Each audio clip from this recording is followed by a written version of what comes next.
It really is one of those stories that sounds like we're making it up to get past this question, but it really did happen in a moment when we met Bobby Lopez, the night that Trey and I saw Avenue Q.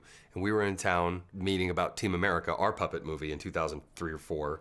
And Scott Rudin told us, there's this puppet thing on Broadway. So we went and saw it that night. Halfway through, after the first act, we were like, wow, this is actually really good. And Matt doesn't want to leave. That's amazing, So we started really looking through the playbill then. And in the playbill, we saw special thanks to us. So it was very bizarre because we're like, wait a minute, what? And we didn't even know these guys at all. Bobby had thanked us by name because I think he had seen the South Park movie and took it as a big inspiration. So we're like, well, that's weird. After the South Park movie came out, the idea came to me for Avenue Q. I saw that movie, I remember that summer of '99, and I just thought, oh my God, this is this is exactly what I want to be doing. Cut to 4 years later, the show was open on Broadway.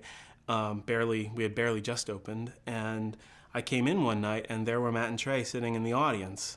They were that movie was so inspirational to me, and all of their work, all their comedy, and all of their songs had pointed the way for me in my work. By the time the second act was over, I was like, man, this is exactly the thing I've always kind of dreamed about doing. And this is exactly the kind of thing I've always aspired to do on Broadway.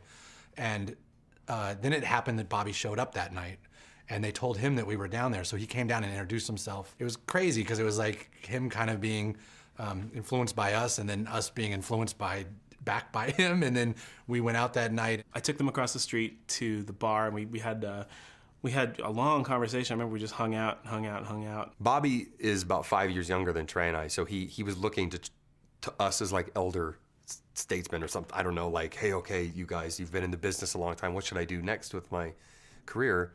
And so the pat answer to that is, well, what do you want to do? And he said, I want to do something about Joseph Smith or the Mormons. And we were like, what?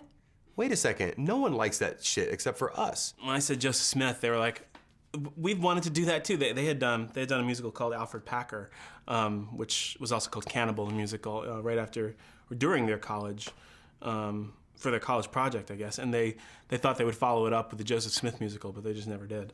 But they had it on their docket to do some kind of Joseph Smith musical. And basically I said, if you guys want to do that, that's fine. I'll let you have it, because I'd love to see what you do more than what I would do.